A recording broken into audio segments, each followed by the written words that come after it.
예수님은 제자들 중 두 사람을 택했습니다. 특별히 두 사람을 택하여서 나귀 새끼를 끌고 오라고 명하십니다. 여러분, 예수님께서 제자 중 둘을 택하시오 이렇게 명하신 이유가 있죠. 그것은 예수님께서 지금 예루살렘에 직접 들어가셔도 되겠지만 예루살렘에 들어가는 과정 하나하나가 하나님의 특별한 사건을 진행하시고자 하는 이벤트에 해당되는 것이죠. 그러나 예수님은 지금 특별한 사건, 특별한 이벤트를 만들기 위해서 지금 제자 둘을 파송하십니다. 그것은 무엇입니까? 바로 예루살렘을 통해서, 예루살렘 입성을 통해서 예수님이 친히 구속의 메시아가 되신다라는 사실을 사람들에게 드러내도록, 고백되도록 하시는 이벤트이고, 예수님이 구속의 메시아, 구속의 언약의 성취자로 이 땅에 오셨음을 선포하는 사건입니다.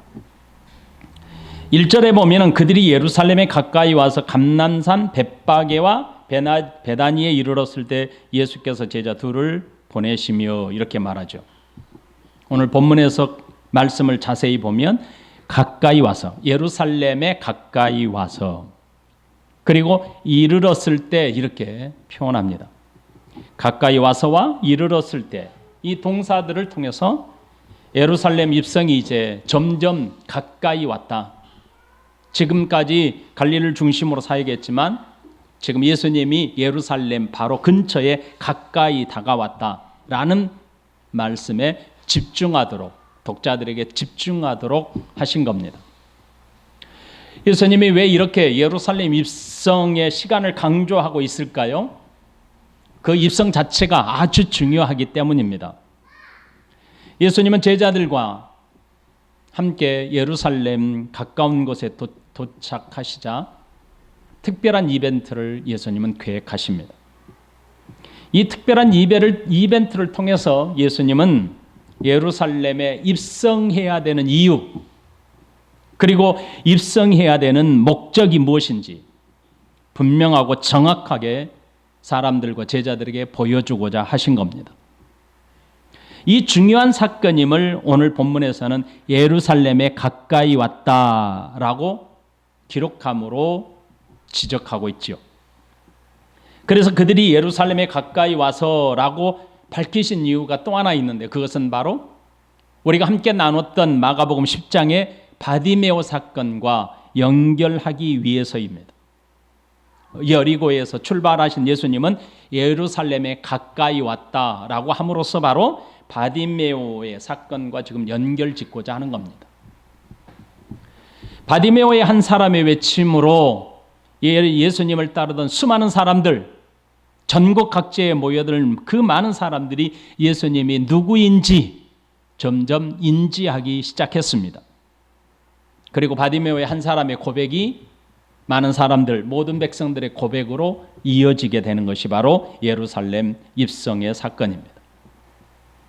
예수님께서 예루살렘에 입성하게 된 것은 지금까지 예수님께서 그토록 말씀하셨던 구속을 위한 준비된 길임을 확증하시기 위한 이벤트에 해당하는 것이죠.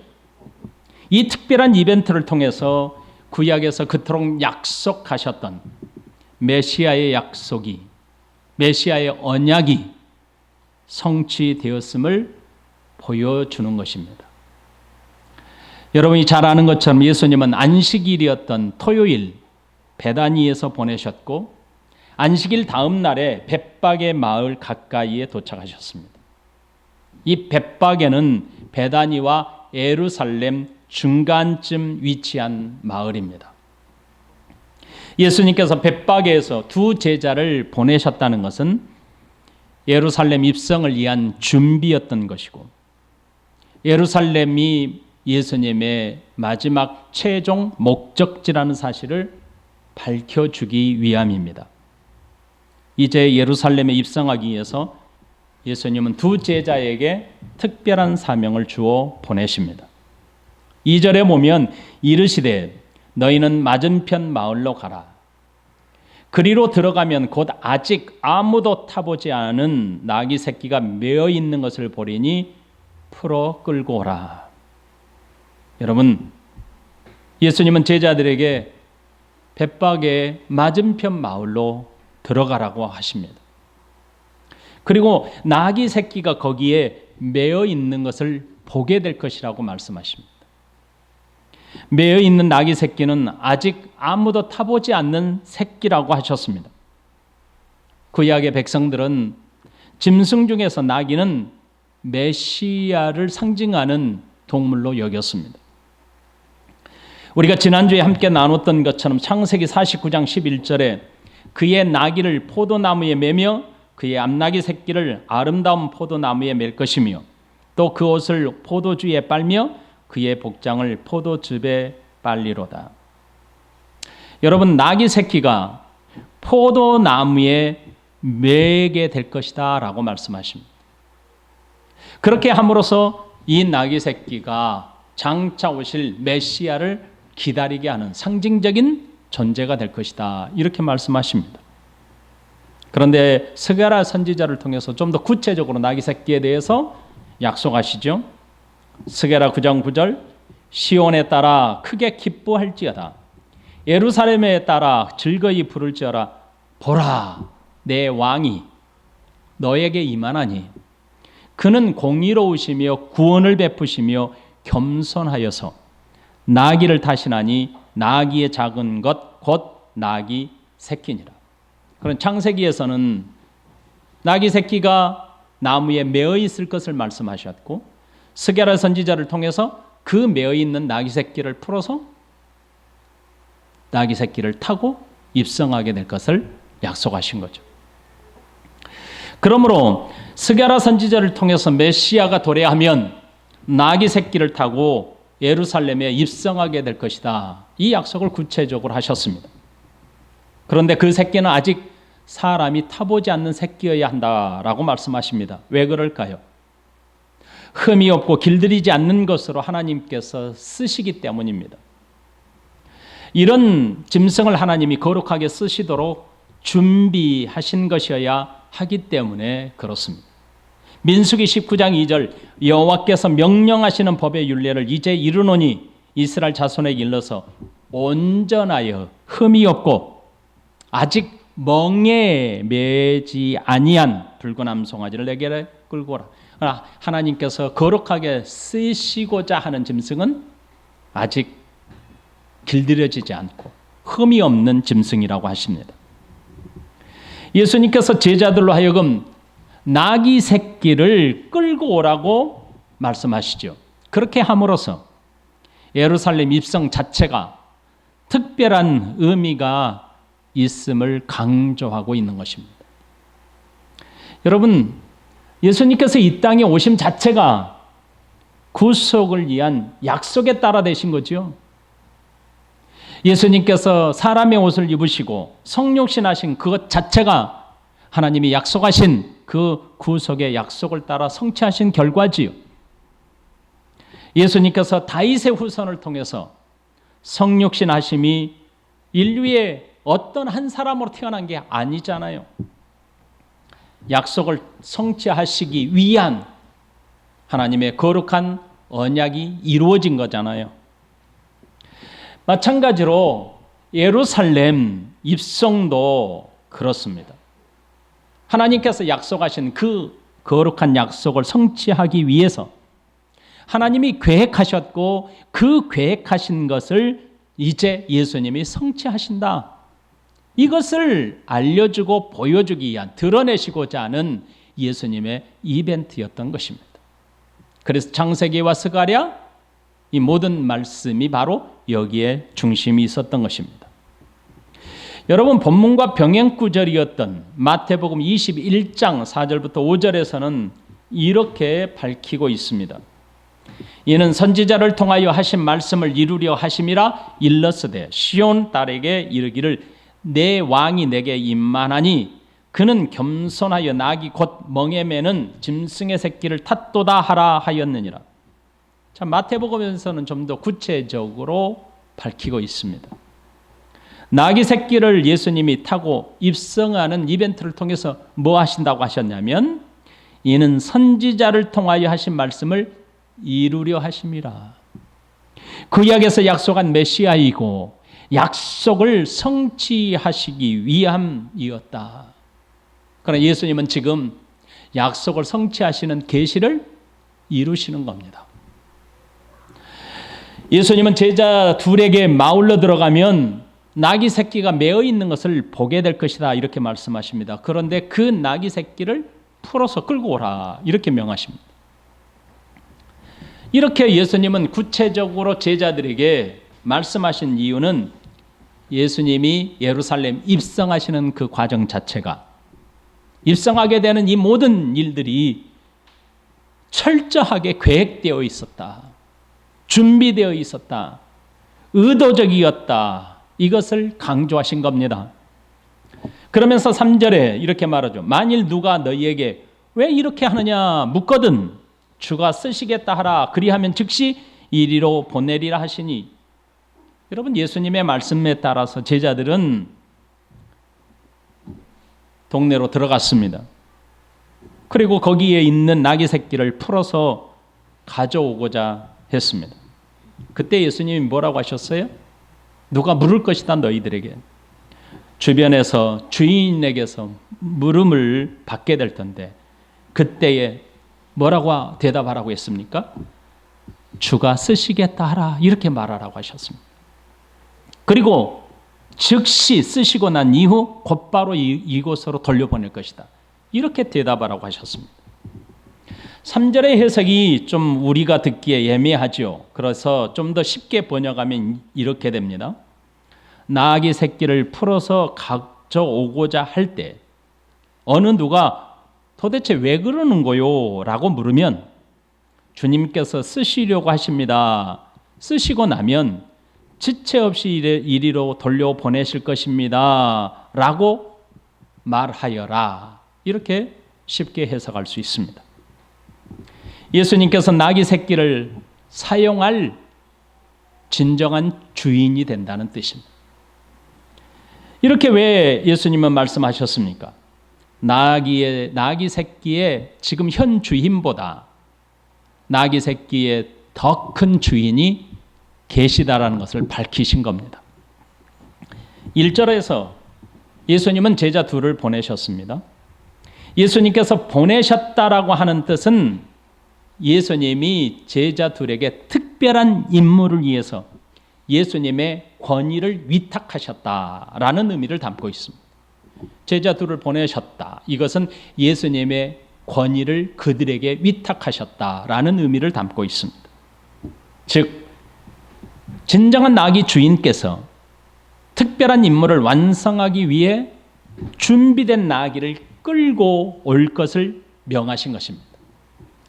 나귀 새끼의 주인이 분명히 있습니다. 그런데 나귀 새끼를 사용할 주인이 따로 있다는 뜻입니다. 나귀 새끼의 주인은 실제적인 소유자입니다. 그래서 지금 매어 있는 나귀의 권리가 그 주인에게 있습니다. 그런데 예수님은 뭐라고 하시냐면 주가 쓰시겠다라고 말하라고 하셨습니다. 이 말씀은 나귀 새끼를 용도에 맞게 사용할 권리를 가진 분이 예수님 자신이라는 뜻입니다. 깊이 생각해 보십시오. 여기서 우리는 나귀 새끼의 소유를 주장하는 주인이 있고 그리고 나귀 새끼의 존재의 목적을 규명하는 주인이 있다는 이 사실에 우리는 깊이 있는 묵상이 필요한 것입니다. 그리스도인들에게 있어서는 이것이 대단히 중요합니다. 정신 차리고 들어보십시오. 그리스도인들에게 있어서 아주 중요한 삶의 방식 중에 하나입니다. 여러분, 내가 소유에 집착하게 될 경우 삶의 진정한 목적을 잃어버리게 됩니다. 다시요. 우리가 소유에 집착하게 될 경우 우리의 진정한 삶의 목적과 이유를 잃어버리게 됩니다. 그러므로 우리는 존재의 이유를 늘 묵상해야 합니다. 좀 철학적으로 들릴 수 있습니다. 하지만 예수님께서 이렇게 말씀하신 내용이 바로 이 뜻입니다. 우리는 따라합시다. 우리는 존재의 이유를 늘 묵상해야 합니다. 여러분의 존재의 이유가 무엇인지를 늘 묵상해야 합니다. 다시 따라합시다. 소유의 가치는 존재의 가치에 따라 달라집니다. 소유의 가치는 그 사람의 존재의 가치에 따라 달라지는 거예요. 내 주머니에 돈이 100원이 있다 할지라도 그 100원의 존재의 가치가 크면 가치가 그만큼 크게 달라지는 것입니다. 돈이 갖는 존재의 가치가 그러므로 소유의 가치를 결정하는 것입니다. 나귀의 새끼의 소유주가 따로 있습니다. 매어 있는 나귀는 그 주인이 따로 있습니다. 지금 묶여 있는 나귀 새끼는 존재의 이유가 또 따로 있습니다. 그것은 바로 존재의 이유는 주께서 쓰시겠다라는 것이 있습니다. 나귀 새끼의 존재의 이유를 묻는다면 이렇게 대답하라고 했습니다. 주가 쓰신다. 나귀의 존재하는 이유는 우리가 일반적으로 대답하면 왜 나귀를 키웁니까? 라고 하면 물건을 나르기 위해서요. 아니면 고기로 쓰이기 위해서요. 라고 말할 수 있겠습니다. 하지만 존재를 규명하는 주인이 따로 있어요. 그 다른 존재의 목적으로 쓰시겠다는 겁니다. 이 나귀 새끼의 소유의 주인은 이 나귀 새끼의 진정한 존재의 이유를 규명하지 못합니다. 인류의 구속을 위해 성육신하신 하나님께서 백성들에게 약속을 성취하심을 보게 하는 일에 나귀 새끼를 쓰시고자 하는 거예요. 제자들은 예수님의 명령에 따라 마을에 들어가 보니 문 앞에 자신들을 기다리고 있는 것처럼 매어 있는 나귀 새끼를 발견합니다. 4절에 보면 제자들이 가서 본즉 나귀 새끼가 문 앞 거리에 매어 있는지라 그것을 푸니. 여러분, 특별한 임무를 받은 제자들은 예수님의 명령을 그저 순종하여 마을로 들어갔습니다. 그리고 예수님께서 지시하신 대로 마을에 들어가 봤더니 문 앞 거리에 나귀 새끼가 묶여 있었습니다. 예수님은 제자들을 보내시면서 이렇게 말씀하셨지요. 마을로 들어가라. 마을에 들어가면 아직 아무도 타보지 않는 나귀 새끼가 매어 있는 것을 보게 될 것이다. 그러면 그것을 풀어서 끌고 오너라. 나귀를 풀 때에 사람들로부터 왜 그렇게 하느냐라고 너희는 제지를 당하게 될 것이다. 그때 너희는 한마디만 해라. 주가 쓰신다고 말하라. 제자들은 예수님의 지시하신 대로 마을에 들어갔습니다. 그리고 문 앞 거리에 매어 있는 나귀를 풀었습니다. 제자들은 매어 있는 나귀 새끼를 풀 자격이 없었지요. 왜 풀어야 합니까? 자격 자체가 없잖아요. 그에게 주어진 것은 오직 예수님의 명령 하나였습니다. 명령에 순종한 제자들을 사람들은 당연히 제지하지요. 왜 그렇게 하느냐라고 묻지 않겠습니까? 제자들은 자신들을 보내신 나귀의 주인의 말씀대로 마을에 들어갔습니다. 존재의 이유를 규명하는 주인의 말씀대로 마을에 들어갔습니다. 그리고 나귀 새끼를 쓰시겠다고 하신 주인의 말대로 문 앞 거리에 매어 있는 나귀를 보았습니다. 그리고 그들은 망설임 없이 나귀 새끼를 풀어 끌고 가고자 했습니다. 이런 제자들의 모습에서 보냄을 받은 자의 사명이 무엇인지를 우리는 알게 됩니다. 1절에서 제자 중 둘을 보내시며 2절에서 가라 보리니 풀어 끌고 오라고 하셨습니다. 이게 예수님이 보내실 때 제자들에게 명하신 말씀입니다. 그 말씀 그대로 명령을 따른 제자들은 그대로 따로 순종했더니 3절에서 제자들이 가서 본즉 푸니 7절에 끌고 와서 라고 기록합니다. 예수님이 명하신 그 말씀 그대로 그들은 1절 순종했습니다. 보냄을 받은 자의 사명은 순종이 있습니다. 보내신 자의 명령에 순종하는 것이 보냄받은 자들의 사명입니다. 예수님의 말씀에 절대적인 순종을 통해서 제자들은 진정한 주인이 누구인지 저들은 똑똑하게 목격하게 되었습니다. 그들의 순종은 왕이신 메시아가 누구인지를 알게 되고 확신하게 되는 계기가 되었을 것입니다. 여러분, 바디메오가 외친 고백, 그 고백은 제자들의 지금 순종으로 이어지고 있습니다. 그리고 그 순종이 모든 다른 자들의 환호와 확신, 그리고 메시아됨의 환성으로 이어지게 됩니다. 제자들이 예수님의 말씀에 전적으로 순종하는 모습은 세상의 주권과 왕권을 가진 메시아가 예수님이 되심을 드러내게 되었습니다. 모든 만물의 존재 이유가 되시는 근본이 절대적 주권을 가지신 분임을 확증하게 된 것입니다. 여러분, 로마서 11장 36절에 이는 만물이 주에게서 나오고 주로 말미암고 주에게로 돌아감이라 그에게 영광이 세세히 있을지어다. 아멘. 고린도전서 15장 27절로 28절 만물이 그의 발 아래 두셨다 하셨으니 만물을 아래에 둔다 말씀하실 때 만물을 그의 아래에 두신 이가 그 중에 들지 아니한 것이 분명하도다.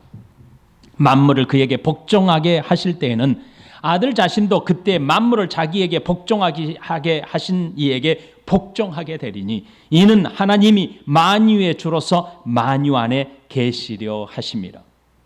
5절에 거기 서 있는 사람 중 어떤 이들이 이르되 나귀 새끼를 풀어 무엇하려느냐라고 물었습니다. 예수님께서 말씀하신 것처럼 제자들이 메어 있는 나귀 새끼를 풀자 사람들은 제자들을 당연히 제지했습니다. 주변에 있는 사람들이 제자들을 제지한 것은 왜 주인의 허락도 없이 나귀 새끼를 푸느냐는 것입니다. 주인의 허락 없이 나귀 새끼를 왜 풀어가느냐라고 하는 사람들의 지적이죠. 당연한 것 아닙니까? 제자들이 풀고자 했던 그 나귀 새끼는 주인이 따로 있었기 때문입니다. 제자들은 어떤 양이나 설명 없이 자신들이 나귀 새끼의 주인인 것처럼 풀어가고자 했던 것입니다. 본문의 병영구절인 누가복음 19장 33절에서 나귀 주인이 풀고자 하는 제자들의 행위를 제지하였다라고 기록하고 있습니다. 나귀 새끼를 풀 때 그 임자들이 이르되 어찌하여 나귀 새끼를 푸느냐. 제자들이 나귀 새끼를 풀자 주인이 나서서 나귀를 푸는 이유를 물었던 것입니다. 여러분, 오늘 우리가 함께 나누는 마가복음에서는 이렇게 물었죠. 무엇에 쓰려고 하느냐? 왜 푸냐? 무엇에 쓰려고 푸느냐라고 물었죠. 그런데 누가복음에서는 주인의 허락 없이 나귀 새끼를 푸는 이유를 물었어요. 그런데 마가복음에서는 나귀를 풀어서 무엇에 쓰려느냐? 용도에 대한 물음이죠. 그러므로 마가복음과 누가복음의 말씀을 종합하여서 보면 이렇습니다. 제자들이 나귀 새끼를 푸는 모습을 주변에 있던 사람과 주인이 보았습니다. 그리고 주인의 허락 없이 풀어서 도대체 무엇에 쓰려고 끌고 가고자 하느냐라고 물었다는 사실을 알 수 있습니다. 제자들에게 왜 풀고자 하는지 물었던 사람은 나귀 새끼의 소유주입니다. 소유주가 누구인지 잘 아는 주변의 사람들입니다. 하지만 제자들은 나귀 새끼를 쓰시고자 하는 주인의 명령에 따르는 것입니다. 그러므로 그들이 말하기를 주께서 쓰신다 하십니다. 사람들의 이런 모습은 예수님께서 이미 알려준 반응의 모습입니다. 예수님께서 마을로 제자들을 보내시기 전에 알려준 그대로 반응이 일어나지 않았습니까? 이것은 예루살렘 입성이 예수님께서 철저하게 계획하고 계셨고 계획 아래 진행되고 있음을 강조하는 것입니다. 예루살렘 입성은 나귀 새끼를 타셔야 했습니다. 사람이 한 번도 타보지 않았던 나귀여야 했던 것입니다. 예루살렘 입성으로 예수님의 마지막 한 주간이 시작이 됩니다. 그 시작은 하나님의 언약을 성취하심에 대한 마지막 단계의 해당되는 것을 보여주신 겁니다. 6절에 보면 제자들이 예수께서 이르신 대로 말한데 이에 허락하는지라. 제자들은 예수님께서 명하신 대로 대답했습니다. 그러자 나귀 새끼의 주인은 허락했어요. 제자들은 주께서 쓰시겠습니다. 주께서 쓰신답니다. 라고 하는 말이 전부였습니다. 그러자 주인은 제자들의 말에 즉시 허락했습니다. 나귀의 주인이 제자들의 행동에 제지를 하자 제자들 입장에서 굉장히 나처한 입장에 처할 수 있지 않았습니까?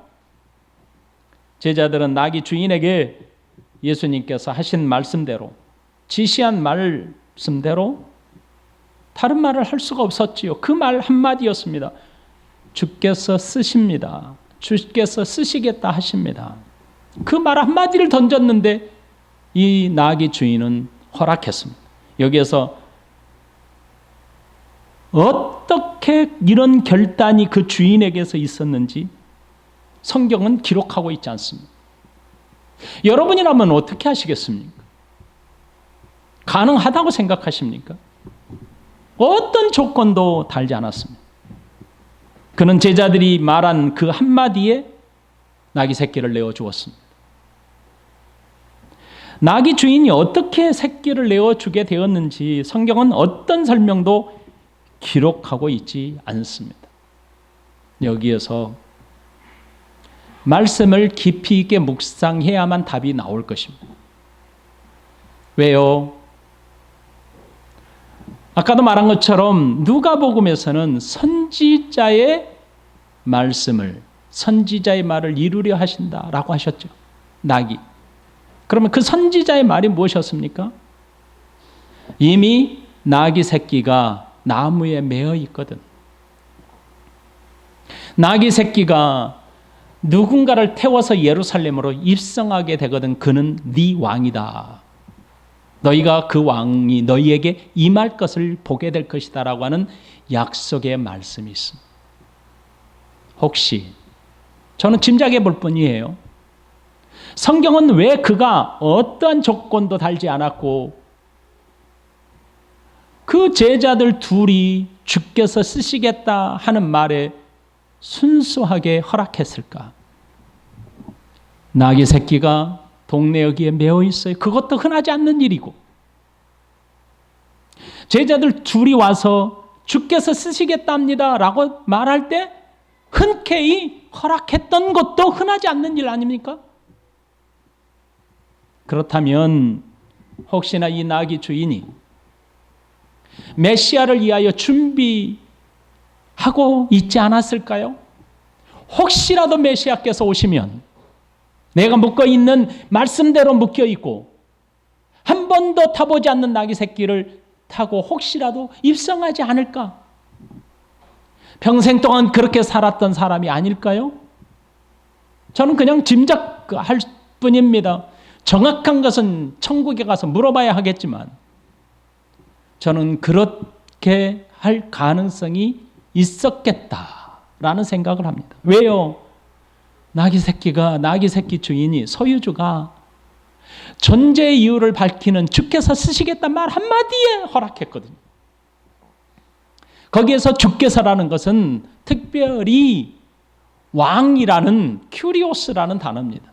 황제에게나 붙일 만한 말입니다.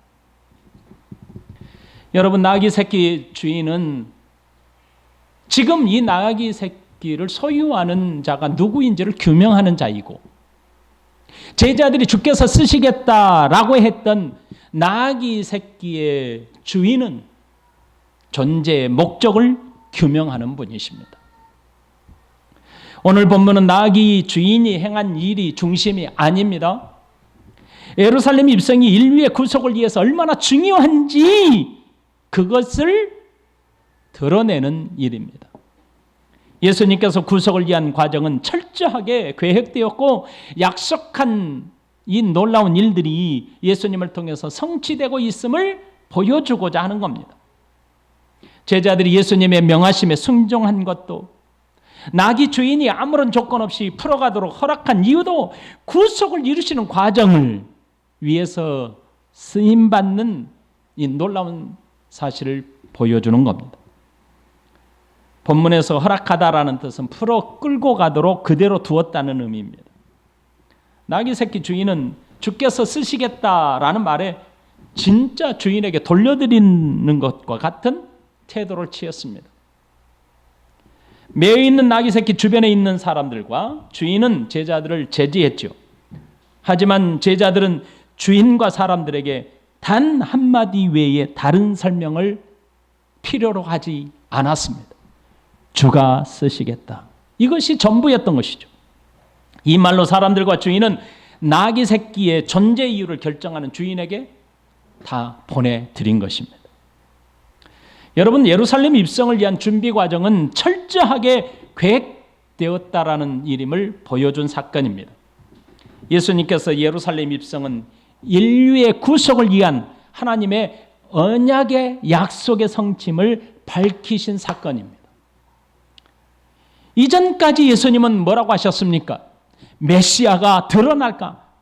메시아 되심을 계속해서 은닉하셨잖아요. 감추었잖아요. 드러내고 말하지 못하게 했잖아요. 그런데 놀랍게도 바디메오 사건을 시작으로 공개적으로 선언하는 것을 허락하십니다. 이 모든 과정은 인류를 구속하기 위한 하나님의 약속이 성취하셔야 함을 보여주신 사건이기 때문입니다. 여기서 도전 하나 하고 말씀을 맺겠습니다. 여러분, 누군가 나의 존재 이유를 묻는다면 여러분은 대답할 준비가 되어 있습니까? 당신은 왜 존재합니까? 왜 삽니까? 사는 이유를 묻는다면 대답할 준비가 되어 있나요? 혹시 내가 가질 소유, 내가 가지고 있는 소유에 대한 가치로 나의 존재를 평가하고 초라하게 느끼고 있지는 않는가요? 나의 외모로, 내가 가지지 못한 물질로, 다른 사람이 가지지 못한 내 탤런트, 내 재능으로 비교하면서 나는 상대적으로 초라하게 느끼고 살지는 않는지요? 소유의 가치를 매긴다면 나의 존재 이유는 매우 초라하게 보일 겁니다. 삼성 이재용인가요? 그 사람과 나는 비교할 수 없을 만큼 나는 초라하게 느껴질 것입니다. 하나님의 평가가 과연 그럴까요?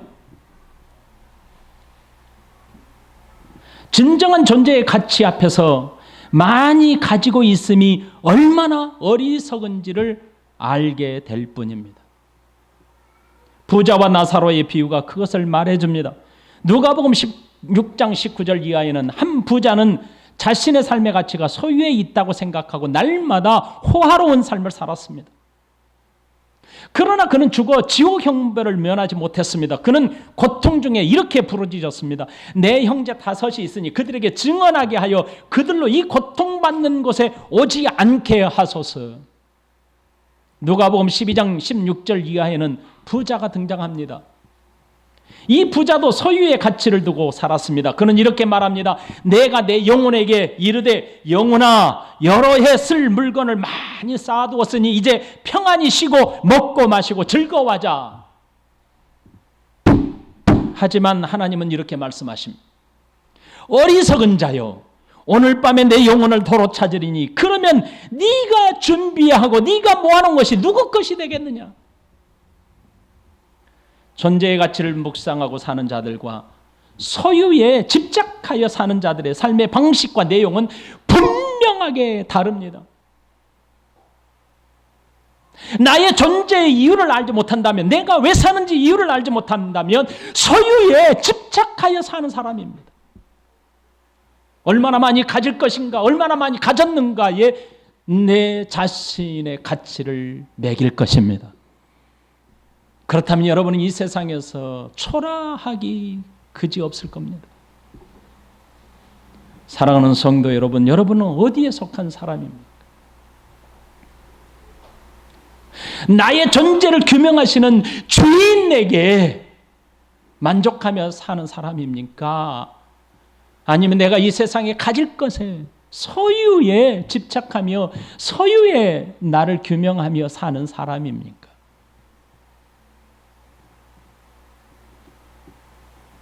나귀 새끼 주인은 주께서 쓰신다라는 말 한마디가 그가 그토록 혹시라도 기다렸다면 그의 삶에 100% 만족했을 겁니다. 아무런 조건 없이, 아무런 설명 없이 풀어가도록 내어놓았습니다. 어떻게 가능합니까, 여러분, 이것이? 여러분의 한 사람 한 사람의 존재 이유가 분명히 있습니다. 하나님의 나라의 백성으로 우리의 존재가 이유가 있습니다. 주께서 우리를 어떻게 보실까요?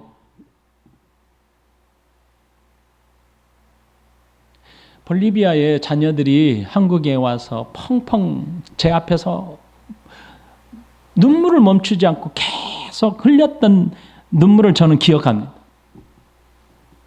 저한테 이렇게 물었습니다. 저한테 항상 아빠라고 했으니까. 아빠, 왜 우리를 사랑하세요? 라는 말이었습니다. 그래서 제가 대답했습니다. 나는 너희들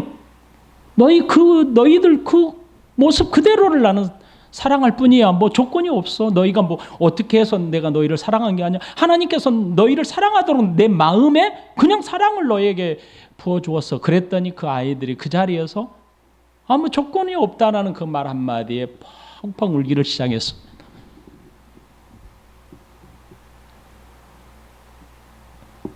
사랑하는 여러분, 내가 얼마나 가졌느냐를 주께서 보실까요? 주께서 여러분을 얼마나 가진 사람으로 보실까요? 아니면 여러분의 존재 자체가 하나님이 규명하신 하나님의 백성, 하나님의 나라에 소유된 자로 보실까요? 어떻게 여러분을 보실까요? 하나님이 여러분들이 얼마나 가졌느냐를 보시고 판단하실까요? 하나님은 절대로 그러지 않아요. 여러분 존재 자체를 귀하게 여기십니다. 하나님이 우리를 보실 때에 여러분 하나님의 자녀 그 모습 그대로 보시고 십자가에 피 흘려 죽기까지 우리를 사랑하신 겁니다. 내게 가지고 있는 것 자체를 보셨다면 하나님은 십자가에 달려 죽으실 이유가 없어요. 나같이 초라한 놈, 나같이 무식한 놈, 나같이 아무것도 없는 놈, 그저 육신의 고깃덩어리만 가지고 사는 놈을 위해서 주님이 십자가에 피 흘려 죽을 필요가 뭐가 있습니까? 주여, 여기 앉아있는 우리 성도 여러분 모두에게 하나님이 여러분 자체를 사랑하시고 여러분 자체를 귀하게 여기신다는 사실을 우리 모두가 깨닫고 하나님의 나라의 은혜로운 백성으로 살아갔으면 좋겠습니다. 그렇게 꼭 하나님이 붙드시기를 원합니다. 하나님이 그렇게 여러분들을 꼭 사랑한다는 확신을 가지고 여러분들이 모두 다가 살도록 도우셨으면 좋겠습니다. 우리 같이 주님 다시 오실 때까지 찬양 같이 하십시다.